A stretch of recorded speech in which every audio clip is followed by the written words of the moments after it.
comenzar con la presentación.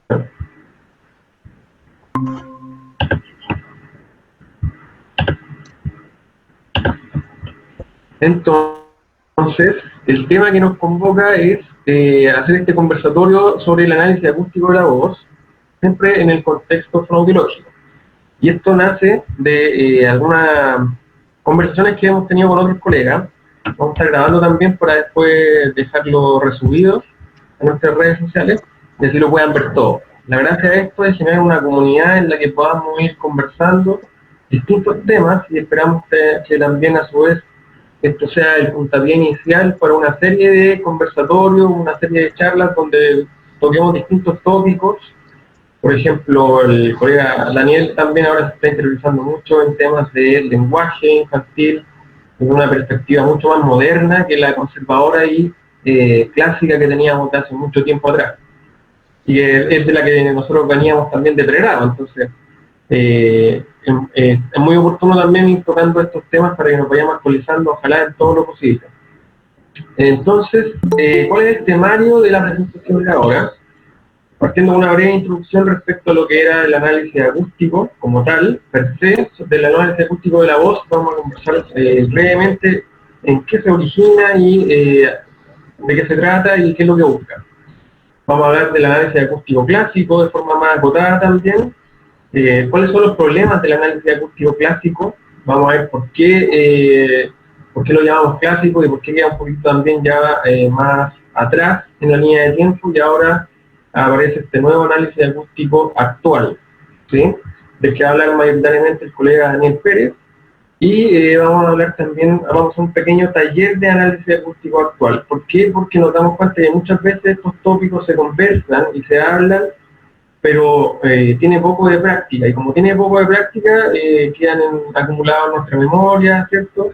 Como mucho contenido, pero no lo podemos llevar a la práctica porque no se imparte o no se hace en estos talleres de forma más práctica. Por eso es importante también que esta presentación sea acompañada de el visor, quien está viendo esto, quien está como oyente, además esté acompañado de un computador con su CAD funcionando, qué sé yo, para que pueda también trastear y hacer todo este role-playing en conformidad con nosotros también. Y por último vamos a hacer una pequeña ronda de preguntas donde vamos a contestar todo tipo de cuestionamientos que surjan de los contenidos que vamos a tratar, y también si es que es necesario retocar algunos temas del taller mismo, también lo podemos ir haciendo de a poco. Vamos a poner en silencio. Listo. Entonces, ¿qué es el análisis acústico como tal? Sabemos que es una herramienta objetiva, y sabemos que es objetiva porque nos da dos instrumentos a su vez. Una que es el análisis estadístico del análisis de la voz, donde podemos ver derivadas que son resultados en el fondo de un análisis que hace el software analizando esta voz, hace un análisis estadístico que nos arroja resultados estadísticos y por lo tanto numéricos que lo hacen objetivo, estable y estandarizado.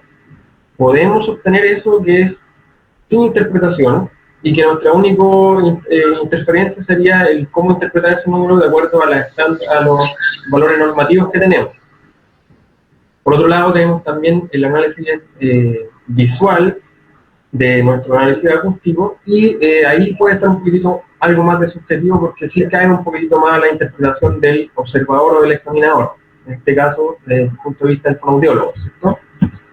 Después sabemos que es una herramienta que no es invasiva, o que es muy poco invasiva en realidad, porque se necesita solamente un espacio adecuado, un ambiente controlado, contenido y de insumos que son bastante poco desfavorables para el examinado, para el paciente, ¿sí? No es algo que en el fondo, como otro tipo de exámenes, donde se interviene de mayor forma el cuerpo del paciente o se interfiere de otra forma en el fondo su estado, ¿sí? Esto en realidad es más que nada un enfrentamiento contra un micrófono que está a una distancia determinada, en un ambiente contenido, con unas instrucciones que son señaladas por el examinador y no requiere mucho más invasión que eso. Y nos permite entonces la exploración vocal dentro de un conjunto de una batería de formas que tenemos para hacer la exploración vocal. Sabemos que le podemos hacer en conjunto también con un otorrinolaringólogo, donde él nos va a hacer análisis o la exploración por imagen del aparato laríngeo del paciente. Por el lado de nosotros también podemos estar en conjunto con él haciendo esa exploración o verla después de sus registros. Y también de la parte de nosotros podemos hacer, por ejemplo, un estudio de aerodinámica del paciente, el estudio de análisis acústico, electromiografía, por ejemplo, entre otras partes más de la batería, ¿sí? Ahora hay muchas cosas más nuevas también, como el análisis por acelerómetro, que está todavía un poquito, yo diría que en pañales y un poquito en crecimiento también. Pero todavía no hay nada consolidado respecto al análisis acústico o análisis de voz por acelerómetro, ¿sí? Bien, ¿qué más? Sabemos que es un complemento del diagnóstico. Por ningún motivo esto configura la prueba fundamental para hacer el diagnóstico fonoaudiológico. Es solamente un complemento al análisis perceptual del examinador y, como dice entonces, se puede sumar en el fondo. Ayuda a orientar el diagnóstico, pero no da el diagnóstico per se. Sabemos también que nos permite hacer un seguimiento ambulatorio, porque como decíamos es poco invasivo o nulo invasivo en el fondo, y nos permite ir haciendo un seguimiento paso a paso, cada X tiempo podemos ir haciendo un seguimiento a nuestro paciente para ir viendo cómo va evolucionando.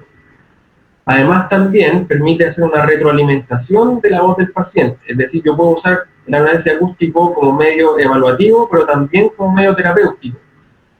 Probablemente no sea con los mismos software clásicos como el PRAT, por ejemplo, como el Dr. Speech, como el MBDP, que sí tiene algunos programas que son más de retroalimentación, pero podemos usar otros programas como retroalimentación, donde el paciente o nuestro examinado, por ejemplo, pueda ver cómo va desarrollándose su voz en la emisión y por lo tanto pueda también, a partir de un criterio visual y también auditivo, el mismo autocorregirse y por lo tanto llegar a un resultado que queremos, ya sea para una intervención de voz artística o una intervención de voz patológica, ¿sí?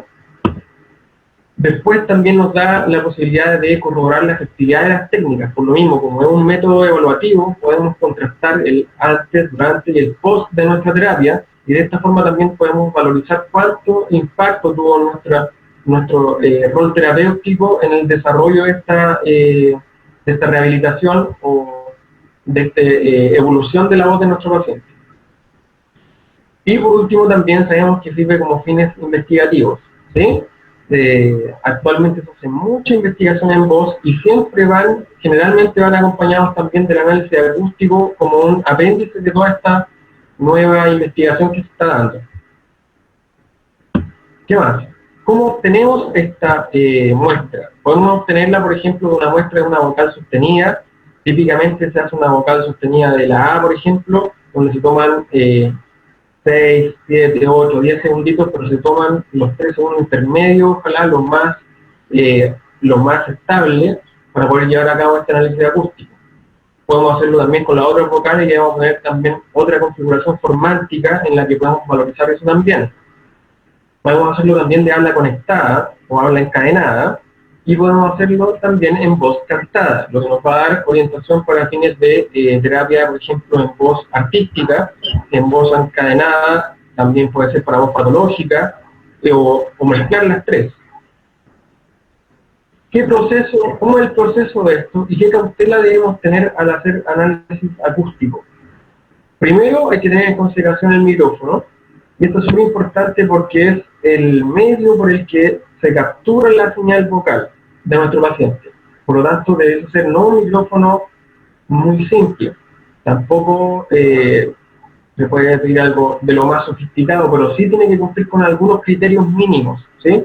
Por ejemplo, se ha discutido mucho si es que tiene que ser del carácter, por ejemplo, cardioide, donde se captura la señal de una forma más bien como cardioide en el fondo, se captura una señal un poco más dirigida, o si tiene que ser omnidireccional, de todos lados del micrófono, por ejemplo, o si tiene que ser de otro punto de vista más específico.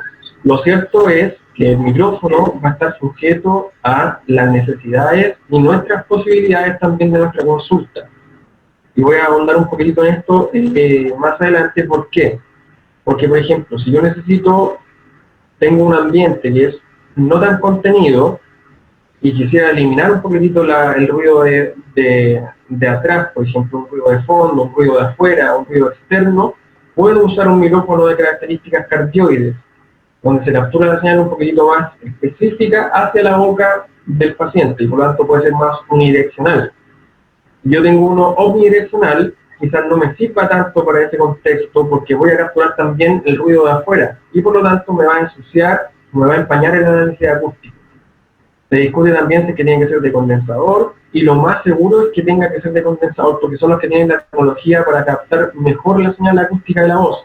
Por lo tanto, también se recomienda que sea de condensador. Algunas personas, por ejemplo, pueden decir que es mejor de diadema, que sea autosustentado, por ejemplo. Otros pueden preferir un trípode, donde esté a una distancia X. Pero en el fondo, esto es discutible y solamente va a estar sujeto a nuestro ambiente, nuestras capacidades, pero sí hay que estar pendiente de aquellos puntos importantes. Ojalá que sea de características específicas, como por ejemplo que tenga una respuesta frecuencial plana, donde no interfiera, por ejemplo, en la acústica de la voz de nuestro paciente. Tiene que ser de respuesta frecuencial plana porque significa que no va a amplificar ninguna frecuencia por el motivo del artefacto, es decir, electrónicamente está configurado para que reaccione de una forma plana a todas las frecuencias, a toda la gama de frecuencias de la voz de nuestro paciente, por ejemplo. Importante. Luego, la distancia, ¿sí? Dependiendo de los fines para los que se haga, lo más de consenso es que esté entre unos 10 a unos 10 centímetros de la boca del paciente, y eso va a depender también de que esté calibrado sonóricamente el ambiente, porque distintos micrófonos pueden tener distinta sensibilidad también en cuanto a la intensidad. Pero un micrófono típicamente debería estar bien posicionado a unos 10 centímetros de distancia de la boca del paciente, ¿sí? Luego hay que contar con un conversor análogo digital. El conversor análogo digital lo que hace es convertir nuestra señal desde nuestro micrófono analógico para llevarlo por un cable hacia nuestro computador, que lo va a procesar de forma digital. Por eso se llama conversor análogo digital. Y hay algunos colegas, por ejemplo, algunas colegas que quizás pueden incurrir en algún error de tener su micrófono, quizás que tiene buenas prestaciones, lo usa a una buena distancia del paciente, en un buen contexto, pero no tiene el conversor análogo digital y podría incurrir en el error de que ese micrófono esté amplificando de forma autónoma sin estar en el fondo bien calibrado, ¿sí? Para eso también se utiliza el preamplificador, que nos va a permitir especificar un poco más la forma de amplificación de ese micrófono para que esté bien calibrado. Generalmente se usa de forma en que no amplifique más que lo que realmente se tiene que hacer. Por ejemplo, yo puedo contrastar esto con un sonómetro o con un decibelímetro, en el fondo yo puedo medir en decibeles que la captura del micrófono esté calibrada con este sonómetro, ¿sí? El computador es súper necesario, ojalá que tenga una buena tarjeta de sonido también, para que haga los análisis estadísticos, lo haga de la mejor forma posible. Y necesitamos también contar con el software de grabación, que idealmente no debiese ser el mismo software que usamos para analizar. Más cómodamente, algunas personas, algunos colegas utilizan el mismo PRAT como software gratuito en el fondo para analizar y además para grabar. Pero lo ideal sería en el fondo tener un software de grabación y otro software de análisis. El software de análisis, como habíamos dicho, que en nuestro caso vamos a tocar todo el tema del PRAT, porque es el que está más al acceso de todos los colegas, ¿cierto? Y hacer el análisis estadístico y visual, y eso es parte del examinador, que tiene que tener todos los niveles o el balance de los valores estandarizados para poder interpretar los datos que estamos viendo desde el punto de vista estadístico, numerológico en el fondo, o desde el punto de vista visual, ¿sí? Y esto es muy importante también, contar con un ambiente que sea adecuado para hacer la toma de esta muestra. ¿Por qué? Por lo que decíamos hace un rato atrás. El micrófono está con unas especificaciones que lo van a hacer funcionar de mejor forma bajo un contexto que esté adecuado, un ambiente que esté adecuado, ¿sí? Yo tengo un ambiente que está solo amortiguado o contenido en esta acústica en el fondo, yo puedo utilizar quizás un micrófono omnidireccional, pero si mis medios son en el que no cuento con un ambiente adecuado, probablemente sí deba contar con un micrófono de características cardioides para eliminar el ruido de fondo o de atrás, ¿sí? Y por último, esto es muy importante, y es que no debemos olvidar que los datos obtenidos a través de este medio tienen que ser cotejados e interpretados considerando los resultados de otras evaluaciones complementarias, como las medidas aerodinámicas, el análisis perceptual del examinador, la valoración endoscópica, por ejemplo, por parte del otorrinolaringólogo, y los antecedentes anamnésicos, ¿sí? Ahora, en la performance básica de un fonoaudiólogo podemos contar con sus características perceptuales, el análisis acústico, quizás no vamos a contar con las medidas aerodinámicas, con electrologografía, pero sí podemos contar con esto otro. Y ya en conjunto formar una pequeña gran batería de evaluación, que es funcional, ¿sí? Partamos viendo del análisis acústico clásico, cómo nace en el fondo, o las primeras herramientas, las herramientas más básicas, ¿sí? Y partamos por el oscilograma, ¿sí? Oscilograma, que también se conoce como forma de onda o waveform, y que consiste básicamente en una representación de la amplitud de la señal vocal en función del tiempo. Es decir, el oscilograma, que les voy a mostrar una imagen ahora, nos da la amplitud en función del tiempo. Hacia esta vertiente podemos ver el tiempo, por ejemplo, en nuestra imagen, pero hacia arriba, en ambas direcciones, y hacia abajo, podemos ver la amplitud de nuestra señal obtenida. ¿Qué podemos ver de este oscilograma? Por ejemplo, podemos valorizar la estabilidad de la emisión. Una emisión es estable cuando se encuentra un oscilograma estable también, parejito, ¿cierto? Ordenado. Sin embargo, una emisión inestable nos va a dar un oscilograma que sea oscilante, cambiante, ¿sí?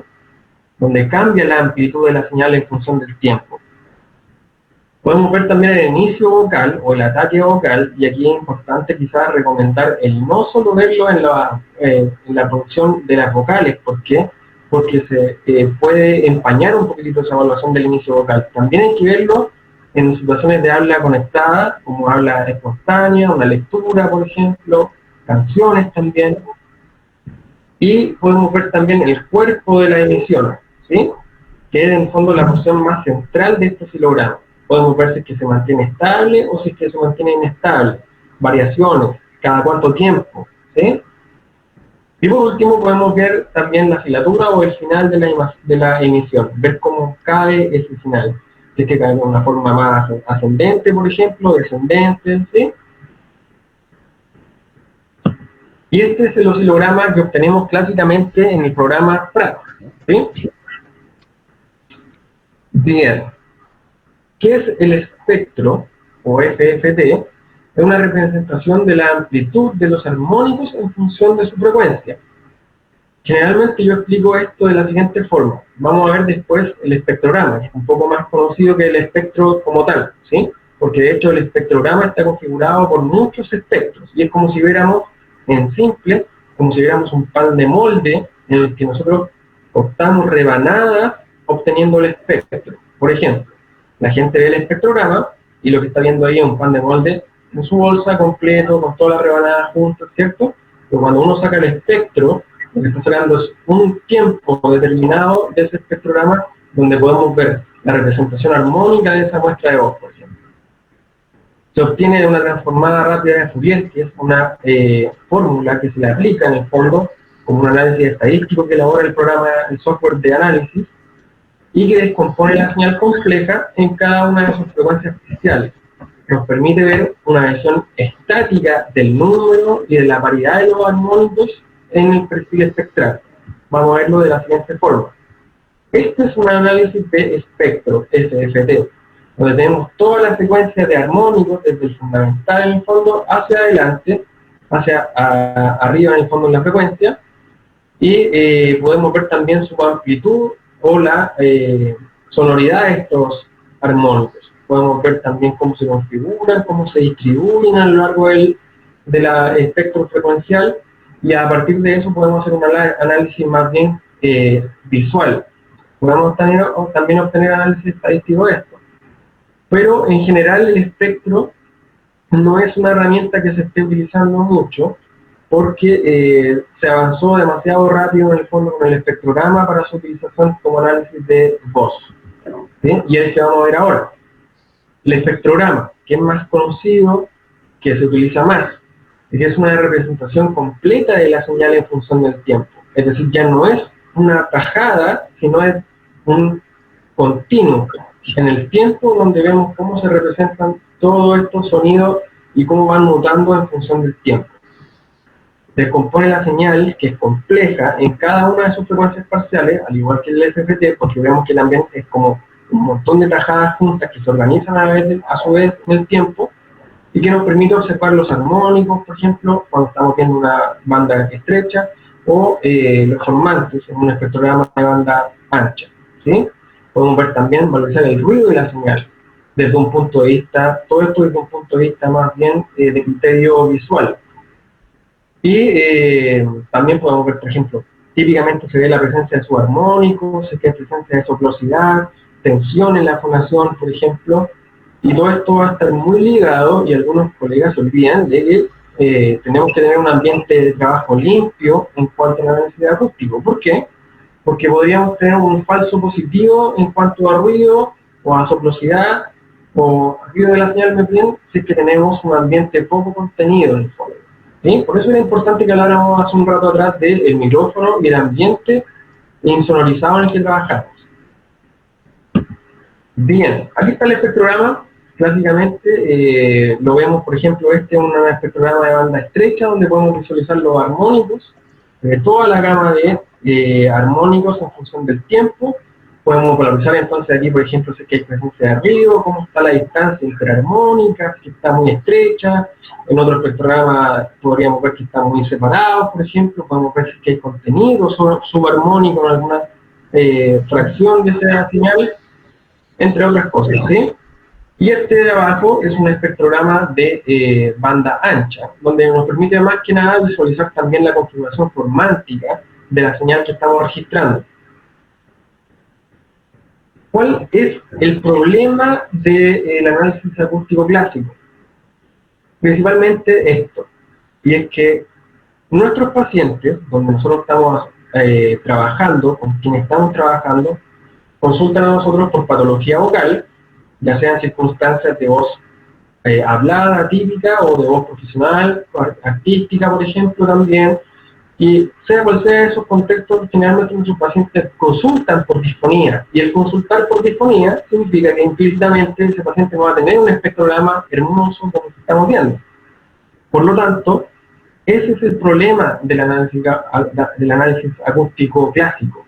Es que saca sus valores o hace el análisis estadístico a partir de los cálculos que hace de la frecuencia, por ejemplo, de la frecuencia fundamental, y ese mismo análisis puede estar entorpecido en una persona que tiene una severidad alta de su disfonía, porque su frecuencia, su gama, su onda compleja de su voz no va a ser periódica, o va a ser cuasi periódica, o en el peor de los casos va a ser caótica, ¿sí?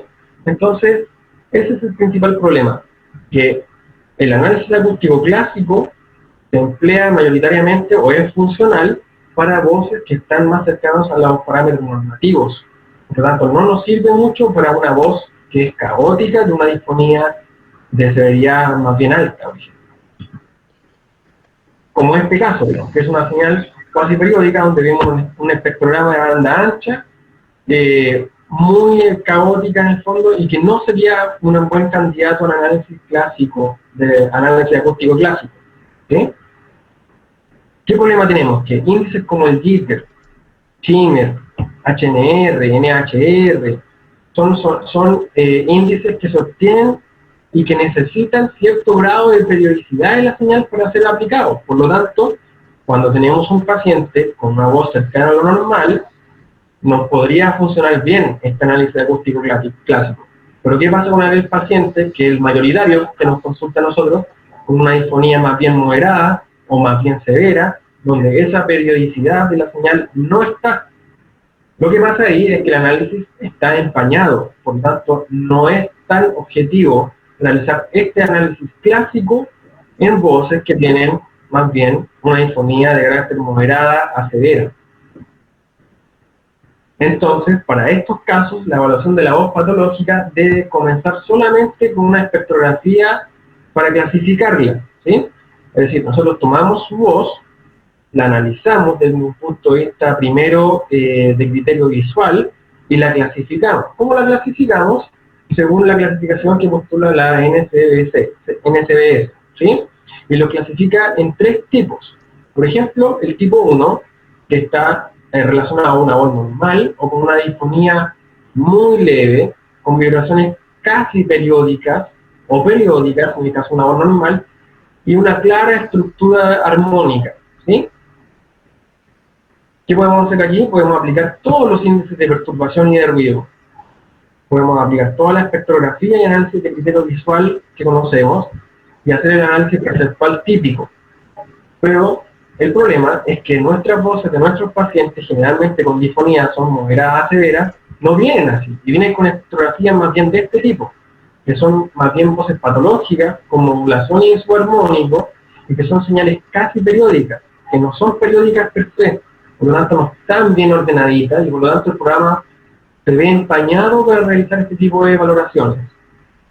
Solamente, según esta clasificación, podríamos realizar análisis de espectrografía visual y análisis perceptual, pero no análisis estadístico como ITER, Chimer, HNR, NHR, entre otros, ¿sí? Y por último, las voces más caóticas, que son las de tipo 3, que son voces caóticas o aleatorias, donde no hay casi nada de estructura periódica armónica, y solamente podemos tomar aquí en cuenta los métodos objetivos como el análisis perceptual. Es decir, ya ni siquiera deberíamos fijarnos en los criterios visuales de la espectrografía para valorizar esa voz, porque está tan empañado por su patología que no podemos aplicar este tipo de mecanismos evaluativos, ¿sí? Bien, eso sería respecto a nuestro temario, como estábamos conversando. Me permiten volver un poco atrás.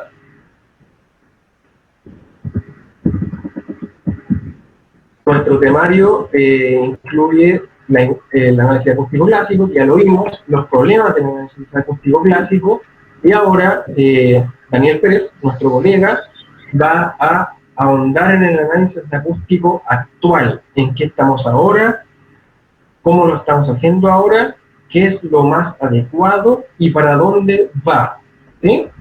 Después vamos a hacer el taller de análisis acústico actual, también lo va a realizar el Daniel, nuestro colega, y por último vamos a terminar con una mesa redonda de preguntas donde podamos resolver todas las preguntas que hayan surgido a raíz de esta presentación. Ya.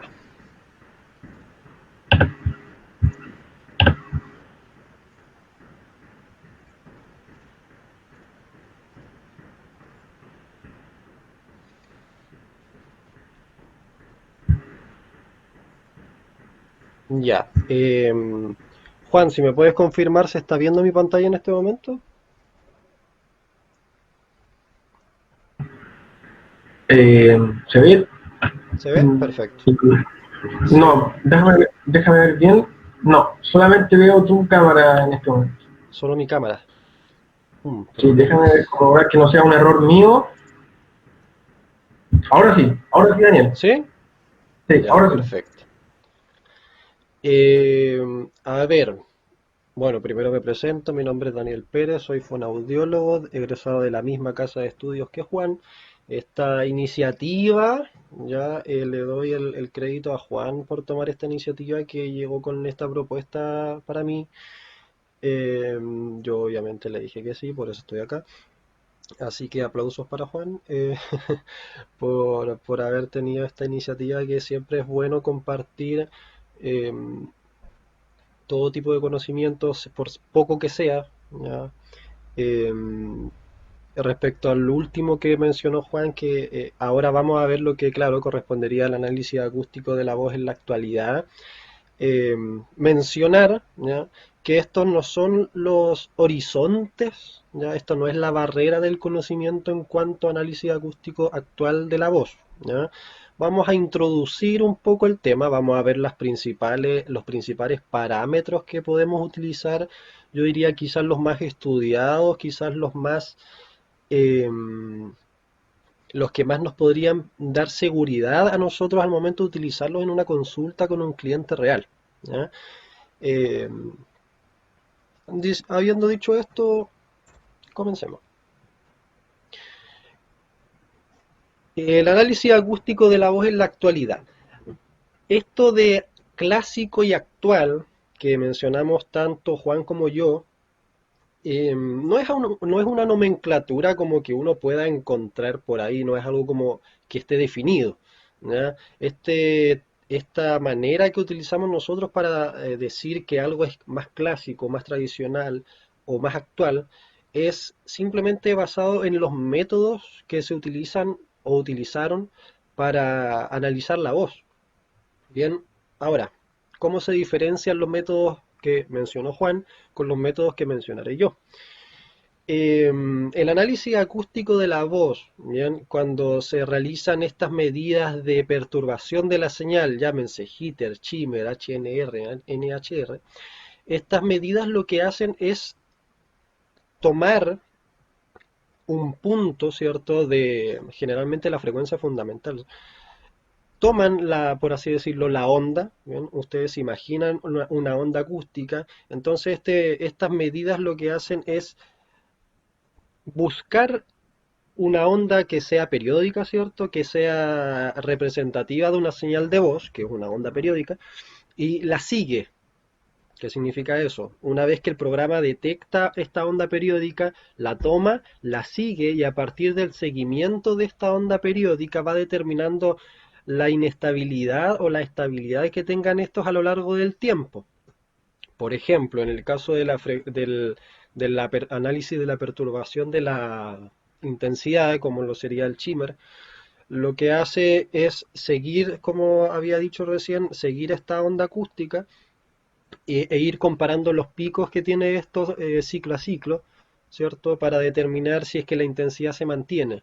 Entonces, la medida que la relación, ¿cierto?, entre estas intensidades se vaya ajustando o no a un patrón más o menos estable, va a determinar, va a arrojar un número que nosotros podremos interpretar. Ahora, como bien dijo Juan, esto es un problema cuando las señales de voz son caóticas, dado que el programa no siempre va a poder hacer un seguimiento preciso de una onda. ¿Ya? Eh, Respecto a eso, hay medidas del mismo tipo, como, no recuerdo muy bien, RPQ, si mal no me equivoco, algo similar que aparece en el mismo tipo de análisis. Eh, RAP, RAP, RAP es el nombre. Eh, que hacen lo mismo pero tomando más ondas, ¿ya? Más instancias para poder realizar este análisis.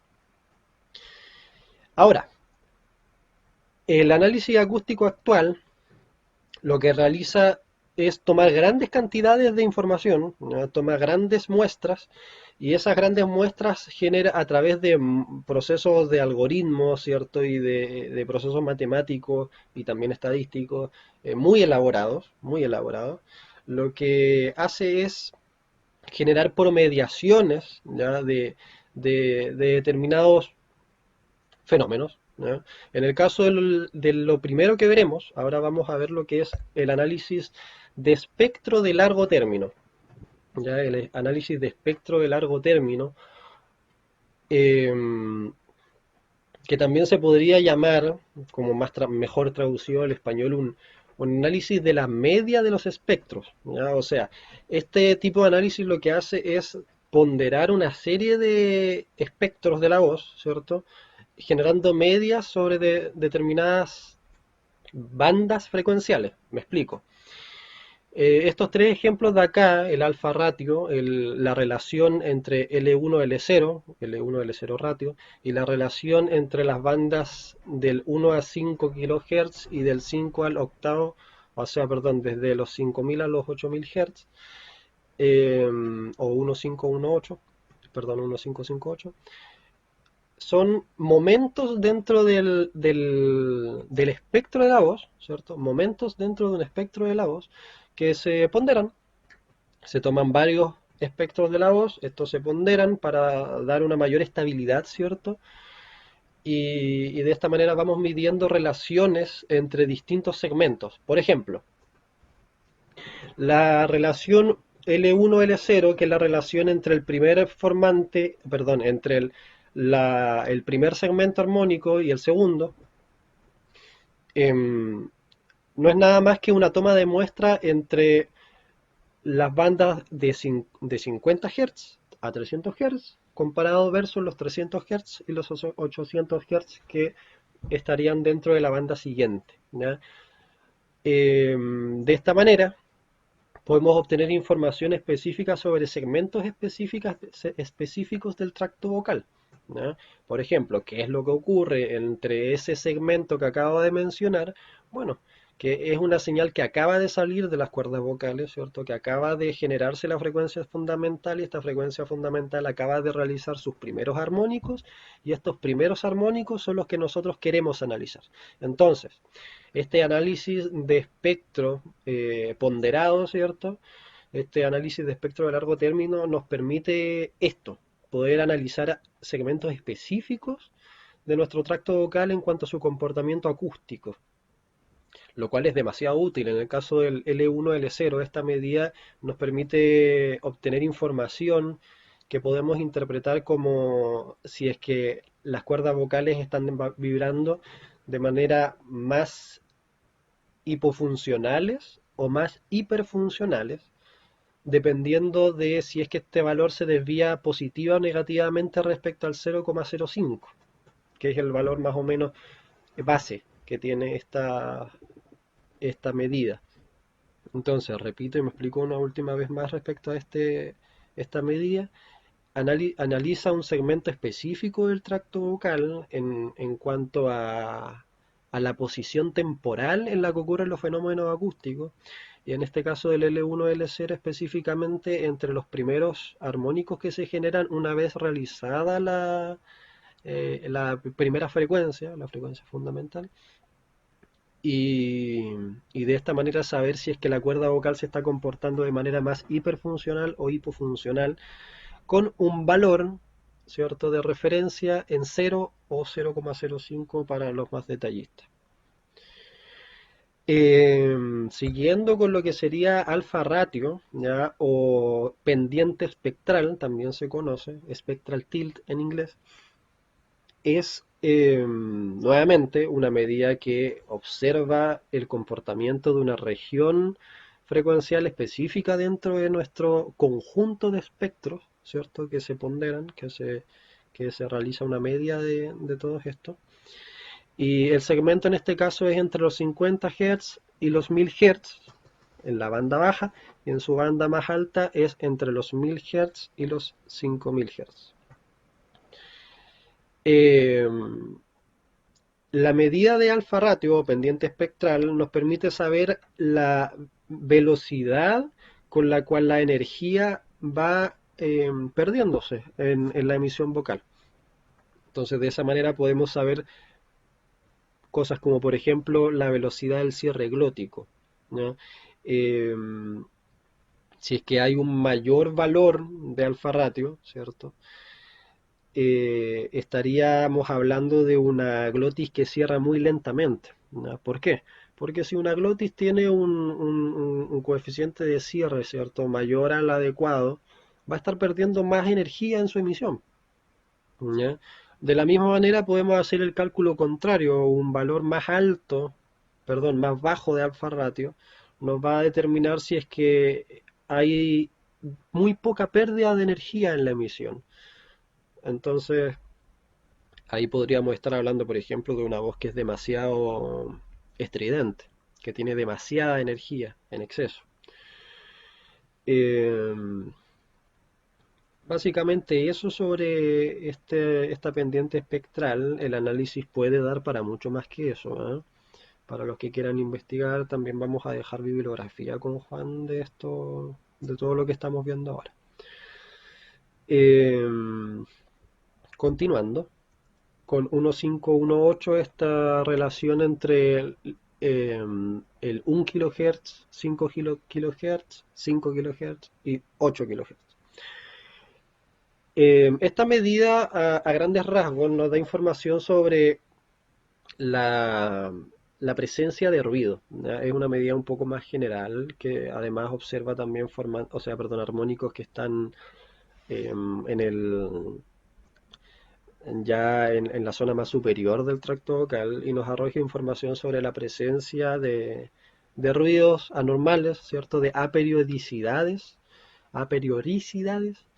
en la producción vocal, en la acústica vocal. Sin embargo, esta medida vamos a ver con la medida que viene después, que es la que personalmente más me interesa, la que considero bastante útil en la consulta con pacientes. Eh, esta, Hay otras medidas que nos podrían servir para lo mismo, ¿no? Hay otras medidas que nos podrían servir para lo mismo, pero de todas formas existe esta opción. ¿Ya? Nos va a dar un valor que a mayor presencia, ¿cierto?, del valor, vamos a tener mayor presencia también de lo que serían estas aperiodicidades en el sonido que se produce. Ya, ahora esta parte es la que considero más novedosa, entre comillas, porque es la que tiene más, por así decirlo, futuro, ¿no? O quizás la que tiene un concepto más distinto de lo que habíamos visto recién. Todo lo que habíamos visto desde el análisis de espectro de largo término hacia atrás, con lo que había mencionado Juan también, son análisis en base a espectros de la voz, ¿cierto? Pero el análisis cepstral es un concepto distinto ya que el análisis se hace en base a algo que se llama cepstrum, ¿ya? Hace pocos días me di cuenta de que cepstral, ¿cierto? Y cepstrum son juegos de palabras. Si se invierten las primeras cuatro letras de cepstral, vas a tener la palabra spectral, ¿ya? En inglés. ¿Y por qué? Porque el Cepstrum es, por así, en términos muy simples, porque en realidad esto a nivel tanto informático como de ingeniería de sonido es una cosa muy loca. Pero en términos muy simples, el Cepstrum es un algoritmo que invierte el espectro de la voz, y lo convierte a decibeles, ¿ya? Respecto a eso, hablar un poco más en profundidad sobre el concepto de espectro y de espectrograma también, que el espectrograma es una representación, lo que uno ve en la pantalla es una representación tridimensional, ¿ya? Y eso es importante tenerlo en cuenta. Tenemos una dimensión, la dimensión horizontal, que sería la dimensión del tiempo, la segunda dimensión en vertical, que sería nuestra dimensión de frecuencia, y una tercera dimensión que es la intensidad. Y eso es lo que vemos en las manchas negras que tienen nuestros espectrogramas, que mientras más se marcan, mientras más negra la mancha, más energía tiene, ¿ya? Que es la representación en decibeles de lo que sería la intensidad. Recordar que los decibeles es una medida logarítmica de la intensidad sonora.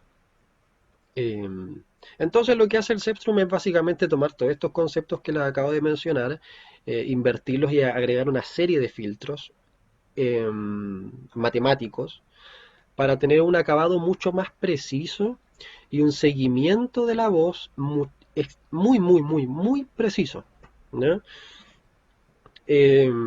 Ya no sigue una sola onda, ya no se concentra en un solo espectro, sino que toma una cantidad muy grande de información que básicamente lo que hacen con todos estos procesos matemáticos es convertir esta señal que es digital, ¿cierto? Que pasa primero de una señal acústica analógica, pasa a través de todo el proceso de computación a ser una señal digital, y nuevamente este mecanismo lo que hace es asemejar esta señal digital un poco más a lo que es la señal analógica, y de esa manera se depura más la señal y podemos obtener, por así decirlo, un valor acústico que es más cercano a la voz propiamente tal y no a otra cosa.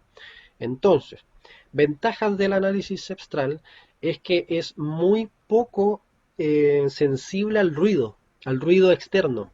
por lo que si es que estamos en un lugar donde de repente se nos escapa, por afuera se escapa un sonido de un camión, por ejemplo, esta medida no debería variar en gran medida, valga la redundancia, em, si es que aparece algún ruido ahí intermitente, porque se concentra muy bien en lo que es la señal de la voz.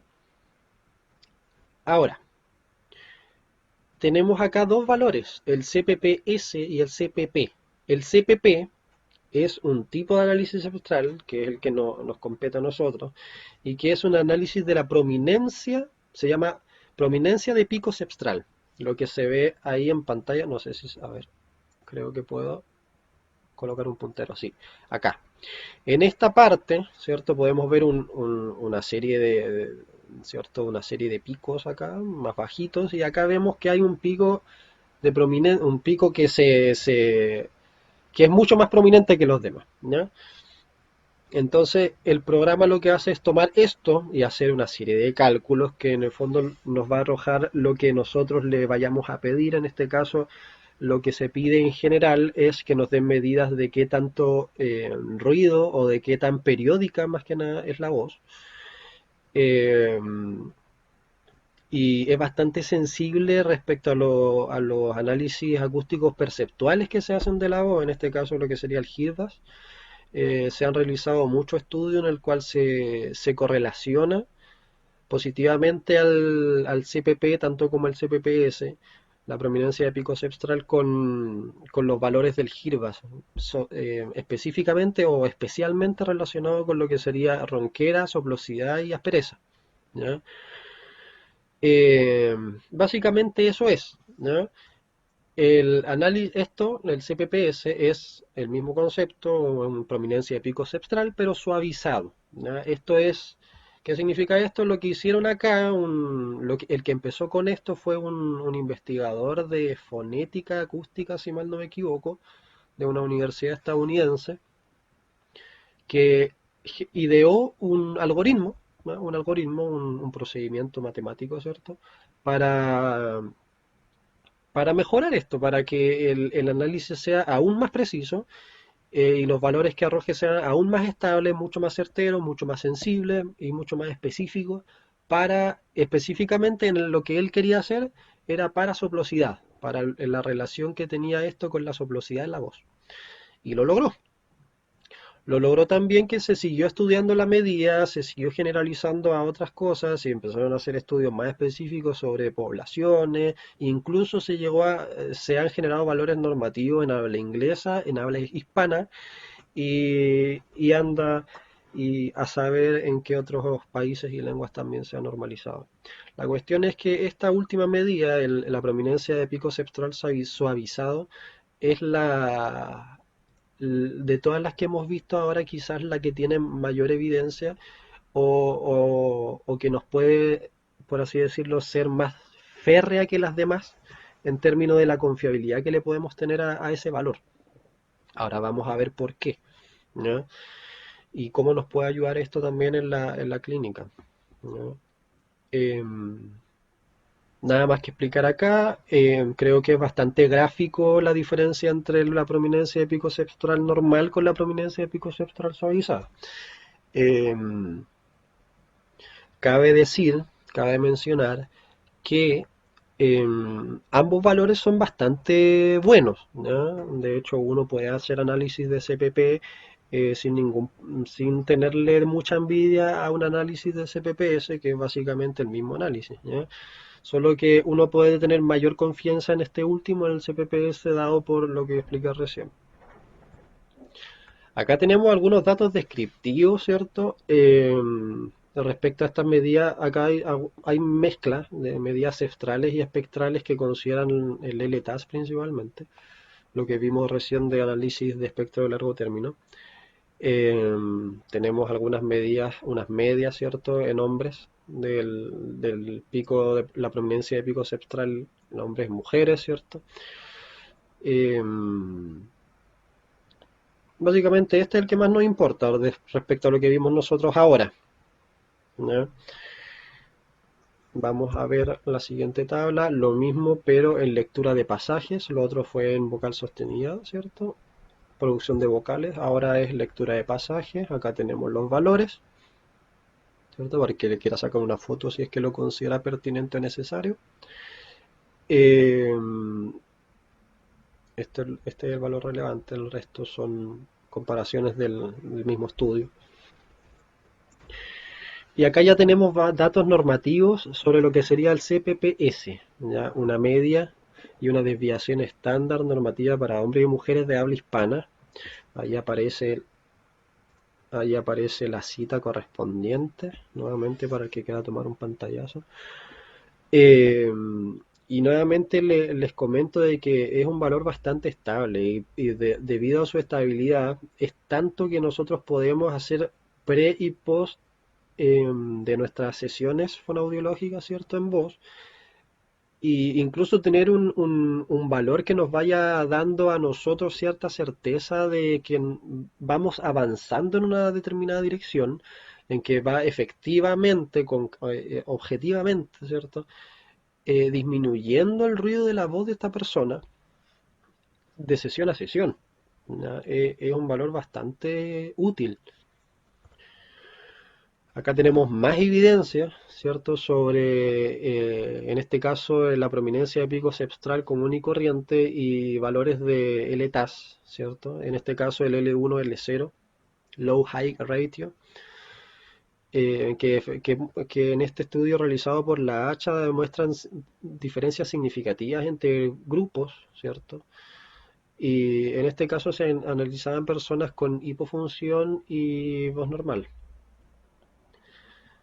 Acá otro paper, ¿cierto? Otro estudio habla sobre la capacidad que tiene esta medida de prominencia de pico cepstral suavizado para la sensibilidad y la especificidad en caso de personas con disfonía, ¿no? Acá dice que discrimina razonablemente bien entre la presencia y no presencia en la alteración en la calidad de la voz, ¿no? Continuando, ¿ya? Eso es básicamente, ya insisto, esto es algo básico, esto es una introducción a medidas nuevas, ¿cierto? Medidas, más que nuevas, medidas actuales, ¿ya? Esto no es algo de este año ni el año pasado, llevarán 10 años utilizando estas medidas, ¿ya? Pero son poco conocidas, al menos en pregrado no es algo que se vea muy habitualmente y vale la pena viralizar un poco más esta información. Em, Respecto a lo mismo, ¿qué es lo que nos hace falta ahora? Porque tenemos análisis que en el caso del CPPS nos dan valores bastante confiables, ¿cierto?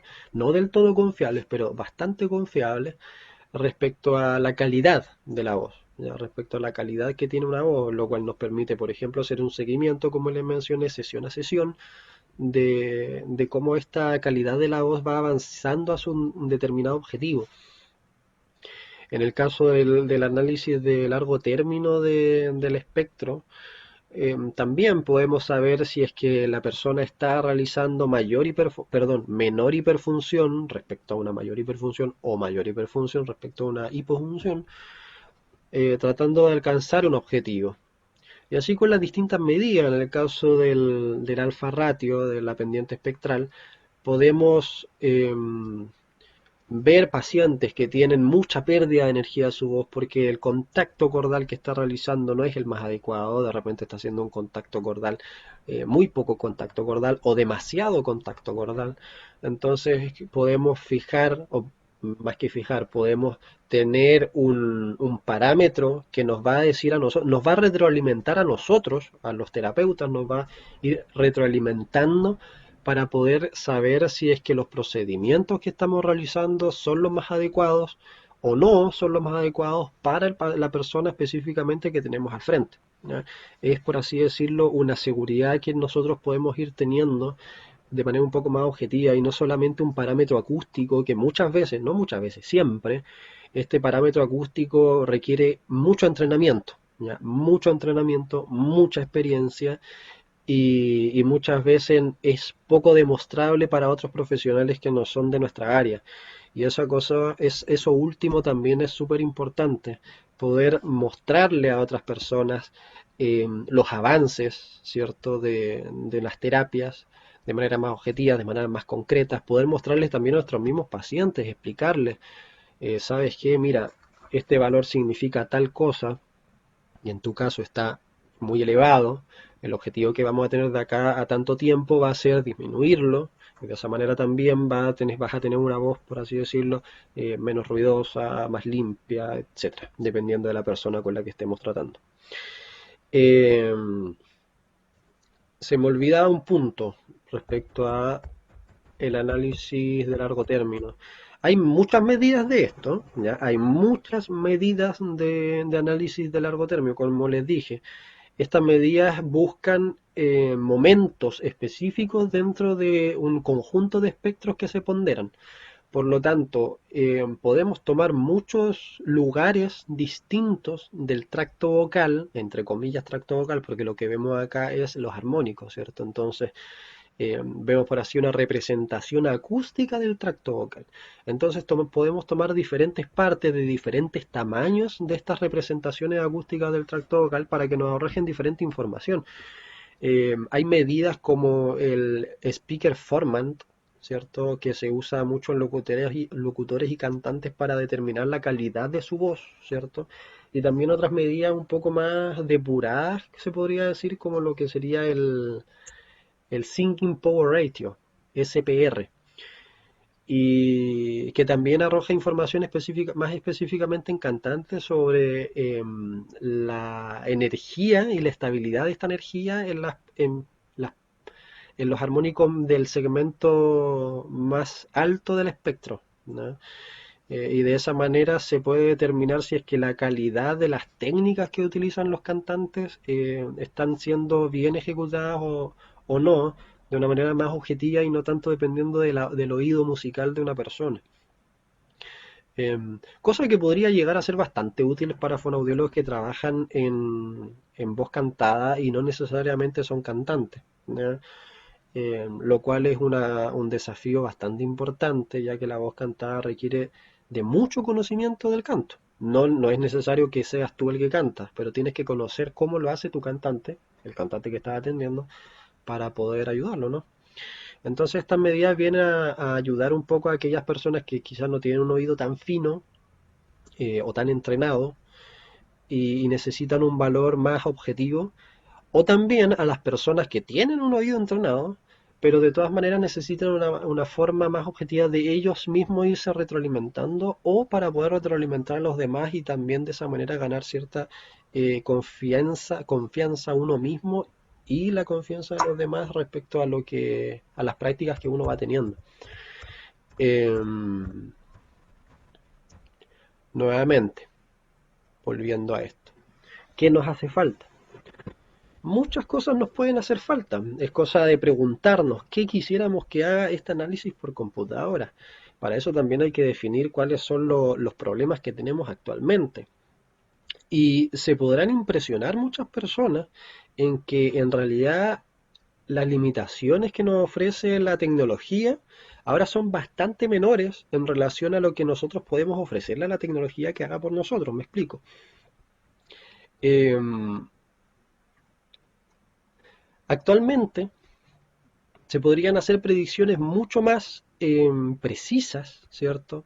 De comportamientos, ¿cierto? De vibratorios de la cuerda vocal. Se podrían hacer, por así decirlo, predicciones o sea, predicciones bastante certeras sobre si es que hay o no hay presencia de algún tipo de patrón patológico, como por ejemplo si es que esta persona tiene una patología más ligada a lo que es una persona que tiene un nódulo, o se parece más a una persona que tiene una disfonía psicógena, o se parece más a una u otro cuadro. Todas esas cosas el computador lo puede hacer por nosotros. Ahora, nuevamente, estos son predicciones. Uno siempre tiene que corroborar esto de manera más humana, de manera más directa. Pero hay casos y casos. Hay casos donde no amerita, lógicamente, hacer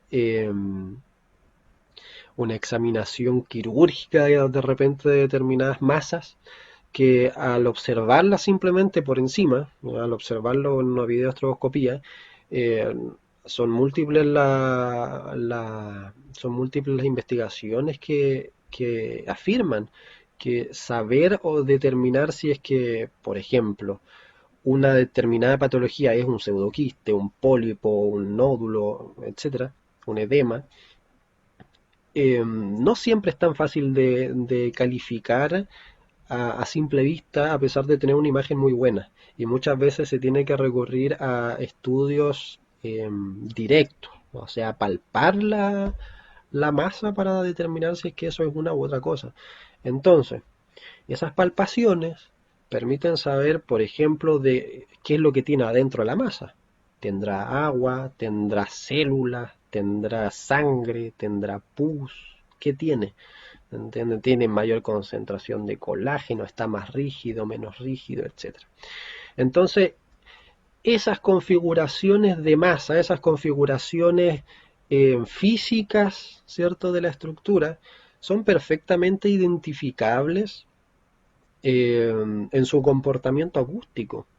El tema es que si lo hacemos a oído, es tan grande la cantidad de posibilidades que para nosotros se nos hace realmente casi imposible determinar algo así, ¿ya? Estoy convencido de que más de algún colega con una experiencia grandísima en el tema podría llegar a hacer un análisis de ese tipo, podría llegar a saber que una masa es de un tipo o de otra antes de que ésta llegue a pabellón. Eh, pero no es la idea, ¿no? No es la idea. Entonces, este tipo de predicciones se podrían llegar a hacer a través de análisis como los que vimos recién. Ahora, la pregunta es ¿cómo? Entonces, como les digo, acá se pueden llegar a hacer predicciones muy complejas sobre el grado de compromiso de estructuras o de la voz, del comportamiento vocal, de las estructuras que se involucran en todo esto, o de la presencia o ausencia de estructuras anómalas, en base no solamente a lo que es la voz, sino que al flujo de aire, como decía Juan, medidas con acelerómetros. Hay muchos tipos de medidas que se pueden hacer, tanto acústicas como de muchos tipos. Impedanciometrías incluso se han llegado a hacer en voz, tengo entendido. Y bueno, toda esta información, toda esta información para las personas que quizá este tema es un tema que parece mucho de ciencia ficción, pero no lo es, ¿ya? La inteligencia artificial es una cuestión real. Es una cuestión real que está siendo aplicada no hoy, sino que desde hace mucho tiempo, pero que cada día es mucho, mucho más aplicada, ¿ya? Hay industrias muy grandes que la están utilizando. Para qué hablar de cómo Facebook sabe lo que tú estás pensando, por ejemplo.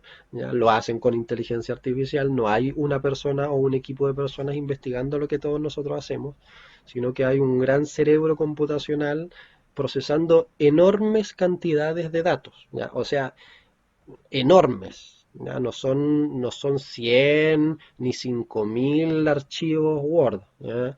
Estamos hablando de millones o billones de archivos, de datos, ¿cierto? Que se parametrizan y se procesan.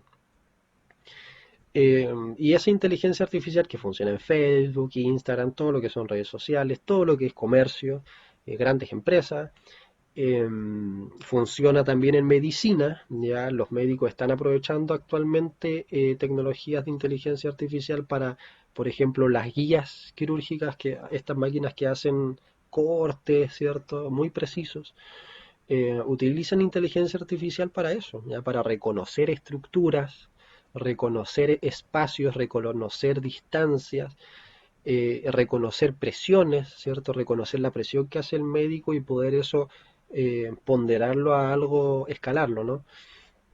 Entonces esta tecnología promete mucho, ¿ya? Promete mucho.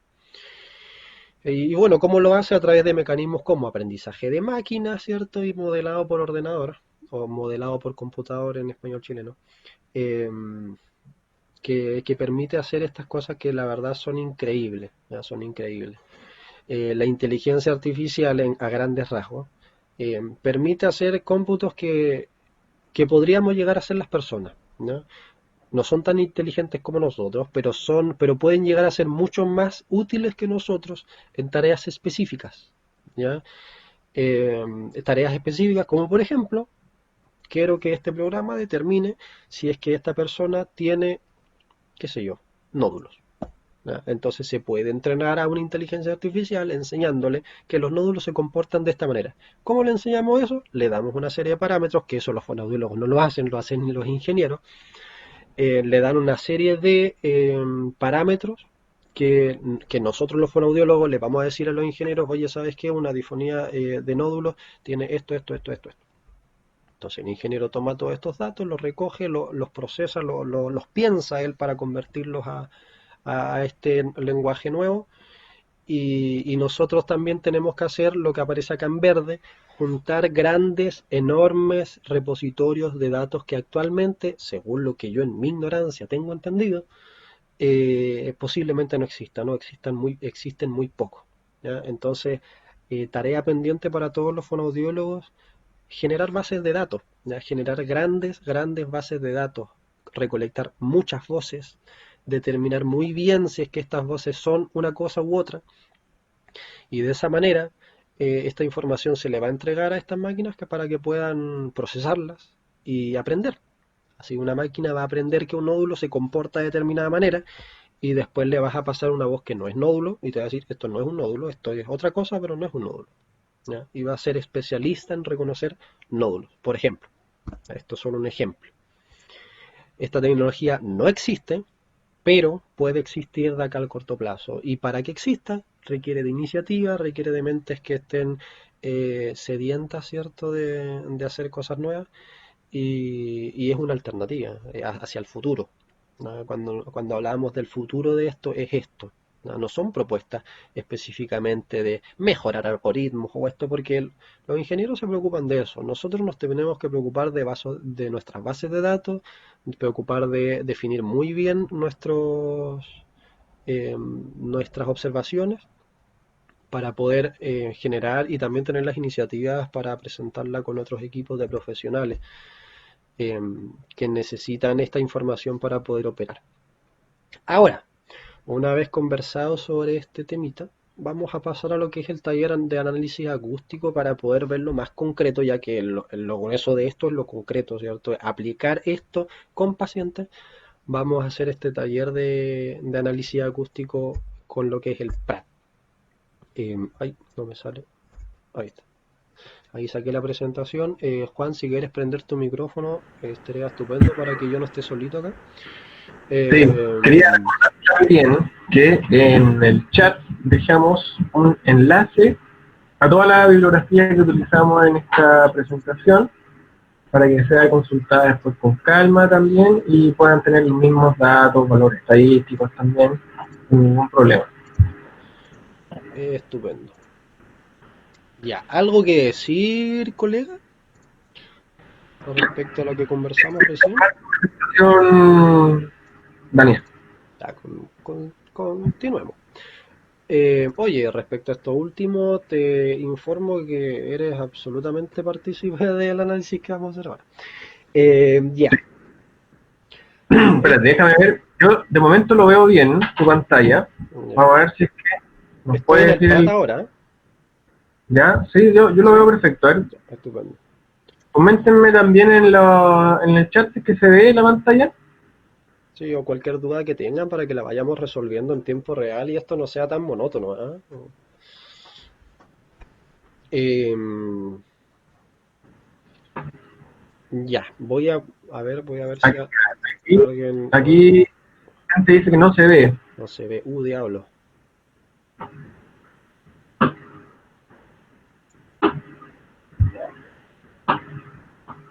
Intentémoslo de nuevo. A ver,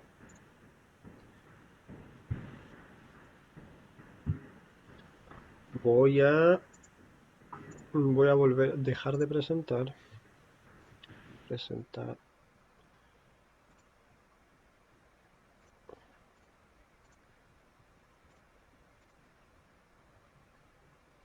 Ya. ¿Se ve ahora? Sí, yo actualmente veo tu pantalla. Sí. Y, Sí, me sí, ahí dice se ve. vigente. Ya, Ahí se dice que se ve bien.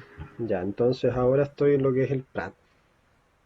Em, Esto muy rapidito, esto yo creo que ya todos lo conocen, no cabe mucho ahondar en este tema, el espectrograma, el oscilograma que había visto Juan, para calcular acá lo que sería el jitter shimmer, todo esto aparece en la información de pulso, ¿cierto? Nada más que decir, ¿no? Solamente para mostrarlo, para gente que lo vaya a ver después en la grabación. Em, Vamos a ver inmediatamente lo que sería el LTAS, ¿ya?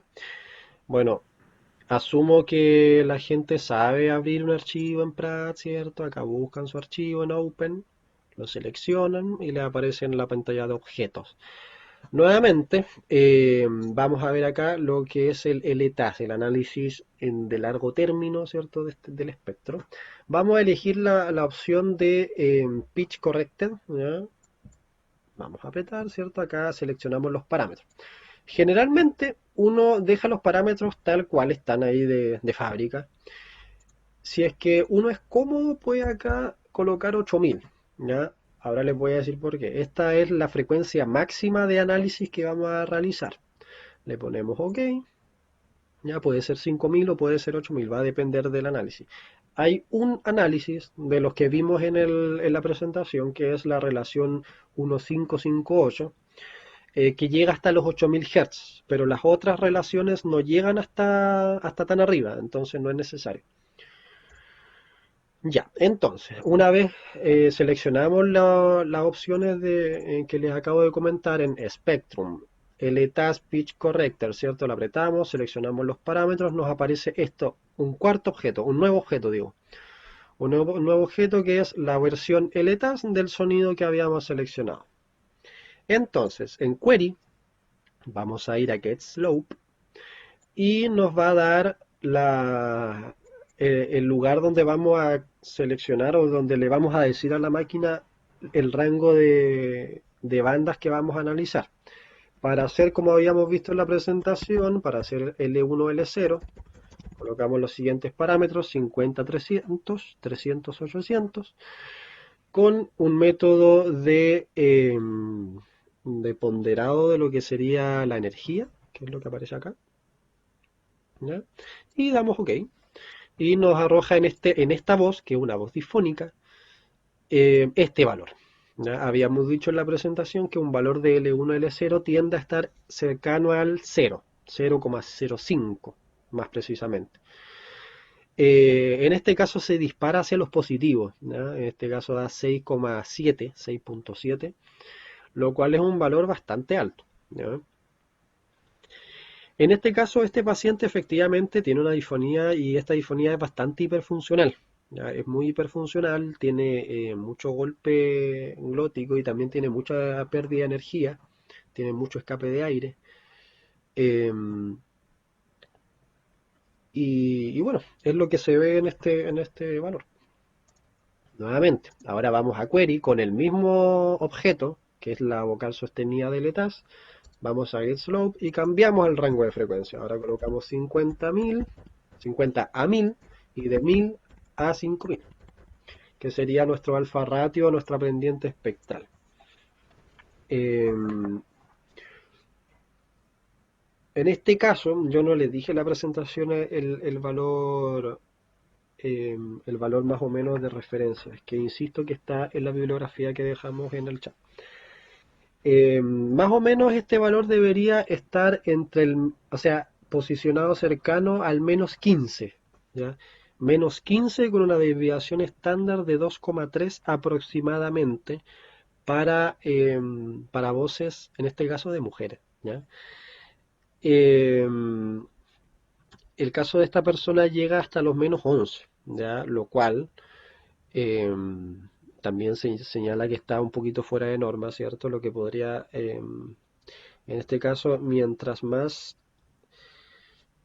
eh, mientras más positivo sea, es que hay más energía, y mientras más negativo sea, es que hay menor energía. En este caso se podría hablar de una voz un poquito más estridente. Ahora, se entiende. ¿Por qué? Porque la voz de este caso en particular es la voz de un niño, ¿ya? Entonces se puede entender perfectamente que esta voz suene de una manera mucho más enérgica, se podría decir, que la voz de una mujer adulta, ¿ya? Continuemos. La última medida que veríamos acá sería la relación entre la banda de 1000 Hz a 5000 Hz y hasta 8000, que nos arroja este valor. En este caso, como habíamos conversado, se trata de un valor que nos da información sobre lo que es ruido en la voz o calidad vocal, ¿ya? Eh, Valores normativos respecto a estos tres datos que vimos no hay, o al menos yo no encontré, ¿ya? No he encontrado buscando bastante. Lo que sí hay es medias, ¿ya? Medias poblacionales, pero así como valores normativos no hay algo en concreto. Lo más normativo que se encuentra es un valor que se llama media espectral, pero es como un tanto más, por así decirlo, es un valor que se puede reemplazar fácilmente por CPPS, así que decidí no incluirlo.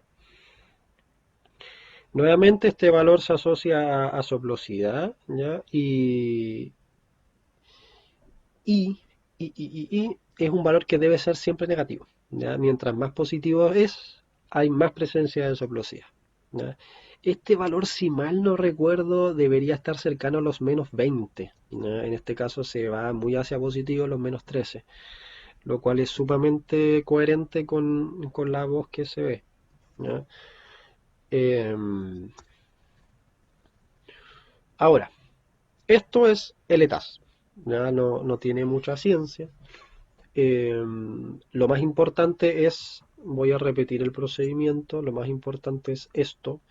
Vamos a analizar Spectrum, al LTAS Pitch Corrected, seleccionamos nuestros parámetros que, insisto, se mantienen prácticamente de fábrica. Si es que se quiere cambiar algo, se pone la frecuencia máxima en 8000 y estamos listos, ponemos OK y nos sale nuestro nuevo objeto. Ese nuevo objeto nos vamos a gets slope y ahí vamos jugando con las bandas, ¿ya? Una vez sabiendo esto que les acabo de explicar, es muy fácil entender en la bibliografía los distintos análisis de espectro que se realizan en los distintos estudios, ¿ya? Así que es sumamente importante saber esto. Ayuda mucho para aquella persona que le gusta investigar de manera independiente y saber cositas nuevas. Eh, Eso respecto al ETAS. Insisto, hay muchas más cosas que se pueden ver, hay mucho análisis que se pueden hacer, en PRAT da para mucho. El PRAT es una herramienta demasiado completa, ya demasiado completa. El tema con el PRAT es que el PRAT no está diseñado para fonoaudiólogos, ni para uno ni para otro profesional, sino que da una serie de herramientas. Y como tal, requiere tener sus conocimientos técnicos, ¿ya? Requiere saber cómo se hace esto, saber cómo se hace esto otro, o en el caso de no tener esos conocimientos técnicos en particular, requiere igual saber un tanto de teoría más o menos compleja, ¿ya? Más o menos compleja me refiero a teoría respecto a lo que es análisis acústico en computadoras, que son conocimientos más del área de la ingeniería, eh, unas cosas medias matemáticas también, así que es terreno aparte. Ahora, vamos con el tema del CPPS. En este caso, en vez de ir a analizar Spectrum, vamos a analizar periodicidad. Acá en análisis de la periodicidad vamos a Power Cepstrogram y dejamos los valores que aparecen acá tal cual, nada que cambiar. Colocamos OK. Y en Query vamos a obtener CPPS. Ya vamos a ver acá cómo sacar el CPPS. Los valores que se utilizan, no que vamos a utilizar, sino que se utilizan generalmente en este análisis son los siguientes. Para la persona que lo quiera utilizar, le puede sacar un pantallazo.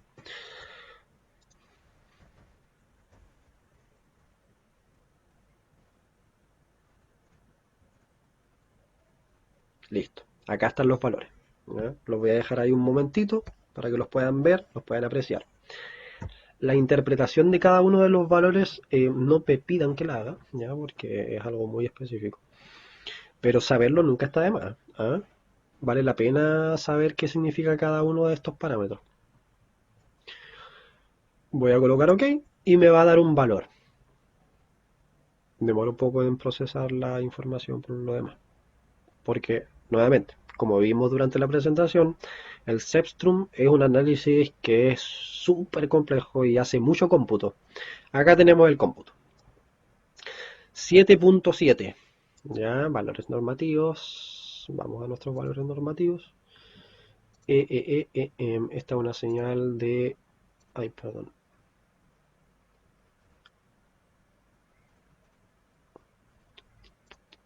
CPPS en hombres, vocal 16.4. Y este me dio 7.7. Entonces, este es un valor que mientras más pequeño es, peor. ¿Ya? Más ruido tiene la voz. Entonces, como podrán darse cuenta, esta es una voz que debe tener mucho ruido. ¿Ya? Una voz con harto ruido. Y debería llegar aproximadamente a los 16, ya que esta es una vocal sostenida. Les voy a mostrar un poquito esta vocal sostenida. Ya es un niño con una disfonía. No, la verdad es que ni siquiera necesito reproducirla. Con que la vean acá ya se puede notar bastante. Ya la voy a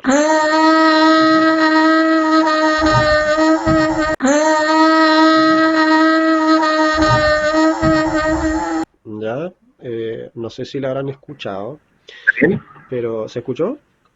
No se escuchó, pero probablemente puede ser porque hay una opción de activar el sonido de la captura de pantalla también. Bueno, de todas formas, como les decía, no es tan necesario escucharlo como para darse cuenta de que una voz bastante difónica, que acá tiene unos quiebres bastante evidentes en su voz. Ahí hay un quiebre, acá hay otro quiebre, acá ya se termina de quebrar la voz porque además pierde mucha energía. Acá fíjense en esa pendiente. Acá tiene quiebres, y ahí por ahí tiene otros quiebres chiquititos. ¿Ya? Em, Eso, ¿no? Eso es el análisis del CPPS. ¿Ya? Nuevamente uno va acá, ¿cierto? Toma el archivo, ¿cierto? Su objeto, van a periodicidad, Power Cepstogram les va a arrojar este objeto nuevo, van a query y tomar OGet CPPS. Le va a aparecer esta pantalla, la cual deben tener cuidado de siempre colocar los mismos valores porque son los valores que están normados. ¿Ya? Hay gente que se pone a jugar con esto y logra descubrir cosas interesantes, pero no lo hacen para clínica vocal, sino que lo hacen para otras cosas de investigación. Así que estos son los valores que están normados para disfonía. Y otra cosa a tener en cuenta también es que los valores normativos que les mostré son valores normativos en adultos, ya hombres y mujeres, no en niños, y esta es una voz de niño, así que más que nada como para tenerlo a modo de criterio. Sin embargo, la medida como tal es una medida que, como les digo, mientras menores, mayor presencia de ruido. ¿Ya? Entonces, con eso ustedes pueden ir teniendo un parámetro de referencia. No necesariamente tenerlo objetivamente como algo normativo, sino que tenerlo como una referencia más cualitativa, se podría decir, de la calidad de la voz, pero con un valor objetivo. ¿Ya? Perdón, con un valor numérico. Ah, sí, pues objetivo. Eso. ¿Algo que decir, Juan? Yo creo que estamos en condiciones de, si les parece, iniciar la ronda de preguntas, por si Sí. es que hay alguna acotación, alguna consulta que quieran hacer las personas que están mirando la presentación. A mí me pareció que está bastante clarito todo. De todas formas está toda la bibliografía en la carpeta, en el link que dejamos en el chat.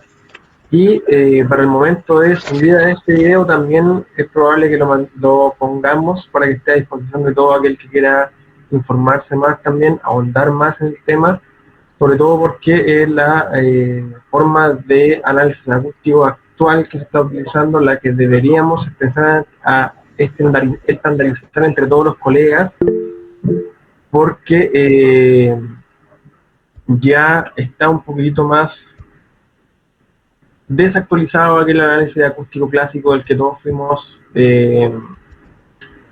orientados en nuestro pregrado, ¿cierto? Voy a ver si puedo copiar el link de nuevo. Te lo copié. Ya, perfecto. Perfecto. Entonces, en ese link encontrarán toda la fuente bibliográfica y también si quieren dejar sus preguntitas en el chat, así nosotros también podemos ya ir aclarando y dando por el cierre finalmente, al contestar esta pregunta, cerrar finalmente este conversatorio de análisis acústico.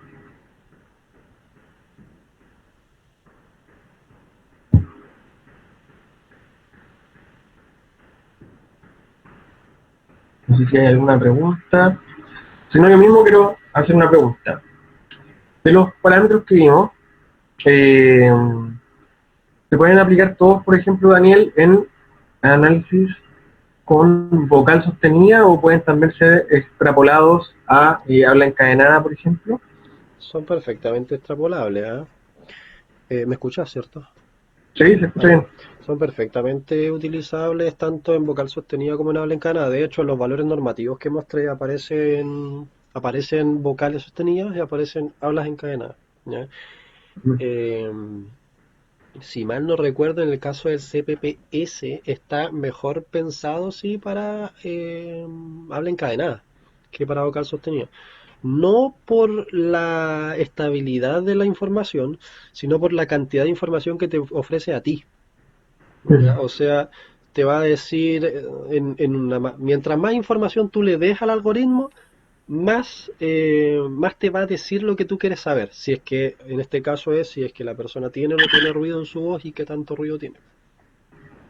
Sí, Básicamente es eso. Además que también, como nosotros sabemos, la voz es una conducta, ¿cierto? La voz es una conducta.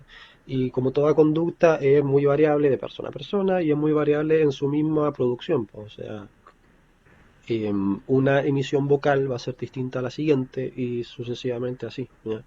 Porque claro. nosotros aprendemos estadísticamente cómo se realizan un comportamiento, ¿ya? O sea, nuestros comportamientos, por así decirlo, nosotros no siempre levantamos la mano de la misma forma, ¿cierto?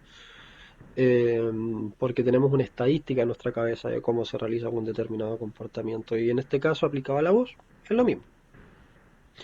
Sí, Eh, aparte que se puede ver un poquito empañada la evaluación de, por ejemplo, el pito central suavizado cuando hacemos el análisis de una vocal, desde el punto de vista es que el habla conectada es un poco más espontánea, tiene ese grado de espontaneidad distinto al de la vocal prolongada, que permite un análisis un poquito más rico en contenido para el examinador también. Sí, eh, se pueden apreciar muchas más cosas. Puedes apreciar la flexibilidad de la voz, puedes apreciar mejor cómo se conserva o no se conserva el acento de una persona, eh, y una serie de factores. Ya, cómo va variando la frecuencia fundamental a lo largo de la emisión, cómo va variando la intensidad a lo largo de la emisión, si es que esto está dentro o no está dentro de valores normales. Y eso, en ese caso, el CPPS se queda corto, ¿no? La medida queda un poquito corta porque no te va arrojando específicamente cómo va variando, sino que te arroja una media de todas esas variaciones. Pero insisto, mientras más información tú le des al algoritmo, más preciso va a ser para su determinada función, que es en este caso decirte cómo está la calidad de la voz, nada más. Claro. Sin embargo, eso que tú dices es algo que es perfectamente, como lo que dije hace un rato, ¿qué es lo que nos falta? Entonces, eso es algo que tú puedes plantear, que tú puedes decir, bueno, sería bueno también tener medidas sobre cómo va variando la voz, sobre medidas acústicas que nos digan si es que hay una variación una variación acentual de la voz, ¿cierto? Una variación a lo largo de una emisión hablada, eh, que sea más o menos cercana a una norma determinada. Estaría bueno, sobre todo para lenguas como nosotros, en el caso de la gente del sur que tiene mucho acento, ¿cierto? De repente estaría bueno saber si es que esta gente pues, está conservando su acento o sea, perdón, está perdiendo su acento por un motivo de una determinada difonía o no.